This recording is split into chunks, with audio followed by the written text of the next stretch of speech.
Ladies and gentlemen, welcome back to another broadcast of The Weekly. This is Neff. Please subscribe to the channel and share our videos with a couple of friends. We got some hot news today regarding some more Avengers Doomsday inner workings. Elizabeth Olsen has seemingly been confirmed for Avengers Doomsday return as the Scarlet Witch. Not so much of a surprise. It's the multiverse. You know how that works. Let's read into it, ladies and gents. While this isn't exactly a surprise, one noteworthy insider has claimed that they've confirmed plans for Elizabeth Olsen to reprise her role as the Scarlet Witch in next year's Avengers Doomsday. Earlier this weekend, you probably saw a production weekly listing claiming to reveal Avengers Doomsday cast and shooting start. I was going to report on that. We did not 100% confirm that. That's why I did not report on that, but it might be something that I look into a little later on today and report on, because that did release about 2 days ago. Those are typically best taken with a pinch of salt. Yep, particularly when they're more often inaccurate than accurate.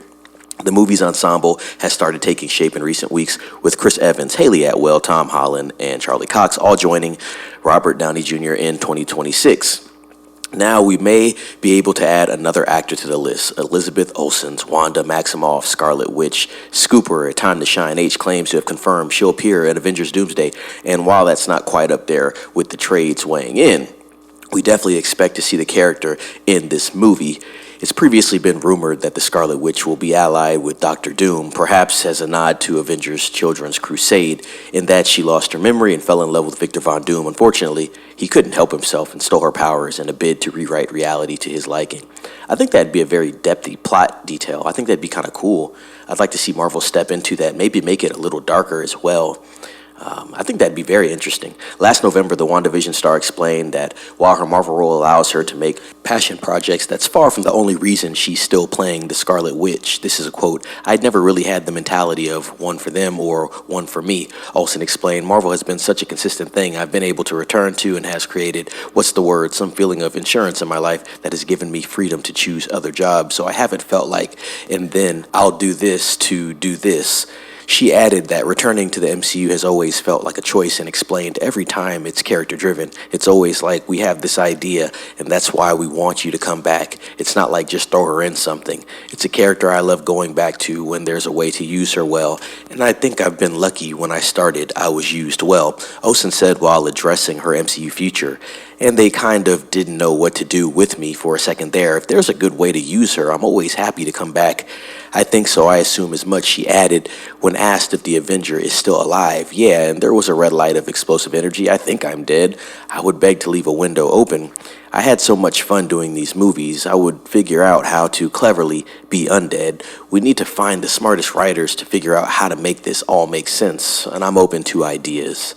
That's the gist of that article there. Obviously, Avengers Doomsday is going to be in theaters May 2026. I think we're going to be shooting this film by February or March, but I'll look more into that. And then obviously Secret Wars is going to be released a year after in 2027. This would be cool to see her come back, but also, like I said, not surprising at all. I do think Marvel and any film that's dealing with multiversal aspects, even films that don't even deal with that. We see this in Fast and Furious. You see a character supposedly die off, and then 2 or 3 movies later, they come back. They miraculously figured out a way to get out of the, conundrum they were in that caused their death. Or, oh, there's another timeline we can jump into, so that person didn't really die. It's another version of that person. And I think it's kind of getting overdone overall in Hollywood in general. So I would like to see them get away from that. But if you can write it into the new film intricately, and make it very interesting, and also make the story depthy, it could work. And I do think there is potential there for future MCU projects if they choose to do that. With that being said, please like this video if you liked it, share it with a couple of friends, let them know to subscribe to the channel and ring the bell for notifications. Also, if you haven't subscribed, please subscribe and ring the bell for notifications. If you have subscribed but have not rung the bell, ring that bell so you can keep getting cool updates like this from me, Neff. Definitely going to be hitting you guys with a lot of information regarding all of these films and projects. So you definitely want to be up to date with that. But with all that being said, it is Neff signing off. Be safe, people.